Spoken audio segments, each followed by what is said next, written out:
At Wayne Manor, Jason Todd enjoys a sandwich. He's glad to have been able to return home, after having been temporarily placed in the custody of Natalia, also known as Nocturna, after Bruce got on the bad side of the mayor and custody was stripped away from him, given to the powerful woman Natalia Knight for a time instead. But the mayor has fallen from power, Nocturna seems to have lost interest in playing Mother, and Batman and Robin are reunited once more. Bruce asks the Boy Wonder to join him in the Batcave so they can discuss what Nocturna's next move might be, now that she appears to have returned to becoming a villain. In Crime Alley, a man is shockingly attacked by a panther. At Picture News, editor Vicky Vale and her friend Julia learn of this incident through a police report and begin to investigate. Similarly, Batman and Robin hear this news and move out to also look into this matter. As both parties begin to investigate this murder, Batman and Robin are called away when Jim Gordon uses the portable bat signal to bring him over to the Egyptian embassy. The Dark Knight is surprised that, at a time when there's apparently a panther loose in Crime Alley, he's being called away for a mere burglary. But Gordon explains this is not any ordinary incident. A terrorist calling himself Darkwolf, with origins tracing to Syria, is holding 6 hostages on the top floor of the embassy. He claims to have explosives, and they know for certain that he has a gun. Meanwhile, Vicky and Julia discover the panther in Crime Alley, though it escapes rather than attack the two women. At the embassy, Batman begins to bravely scale the building in the hope of taking the hostage taker by surprise. Robin watches, waiting for a signal from a nearby building. Batman launches in, tackling Darkwolf to the ground and entering into a fray with the man.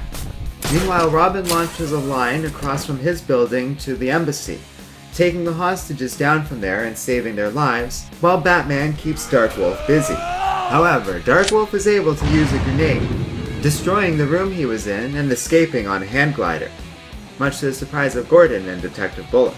Batman is left badly dazed and disappointed in himself. Meanwhile, as they continue exploring, Vicky and Julia encounter the Panther once again.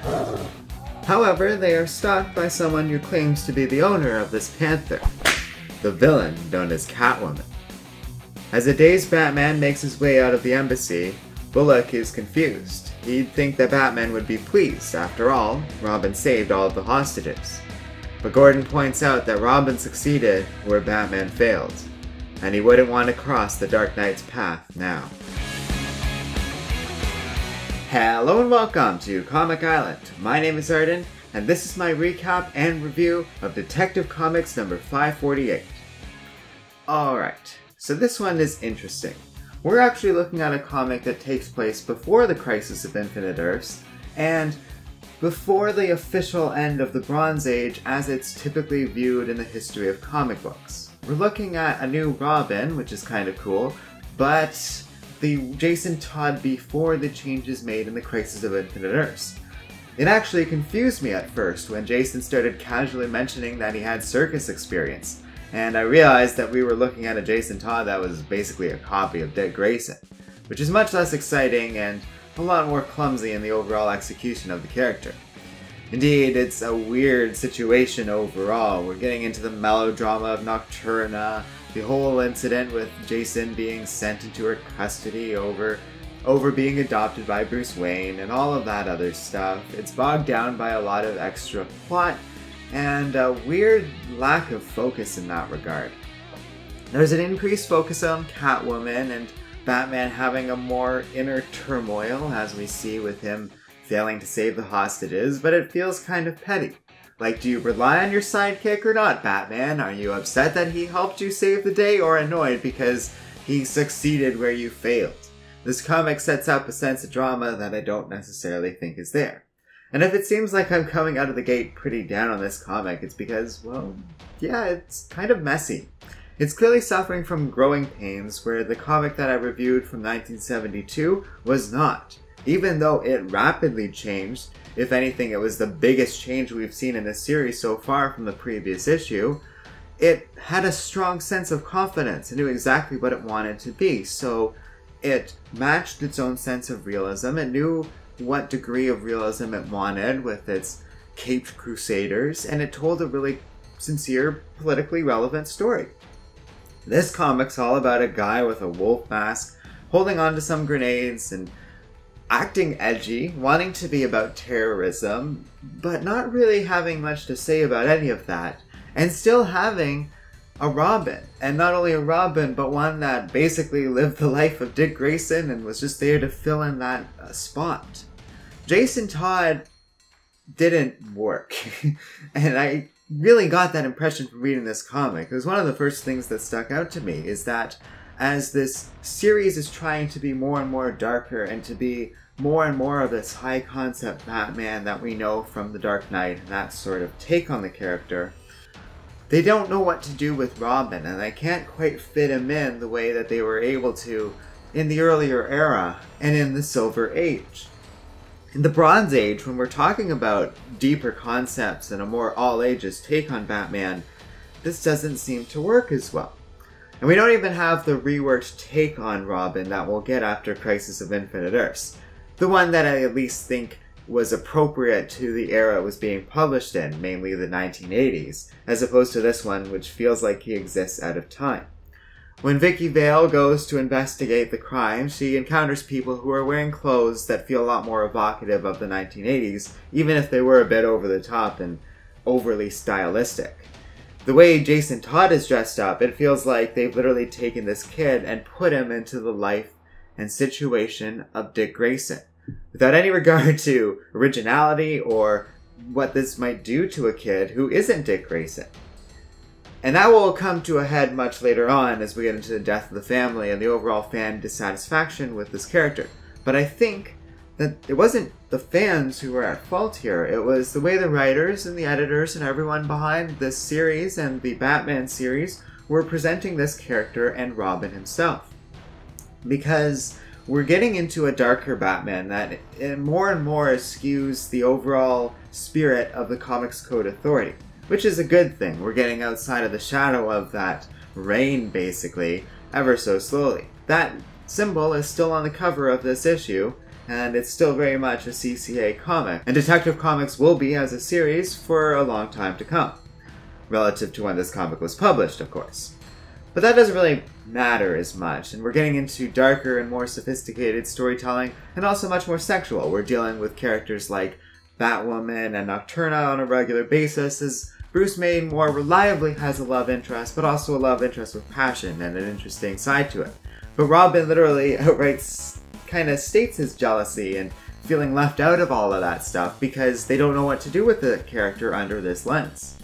And we don't really have a sense of what Robin will become in the modern era, where they've worked him into this story and a more sophisticated Batman with ease.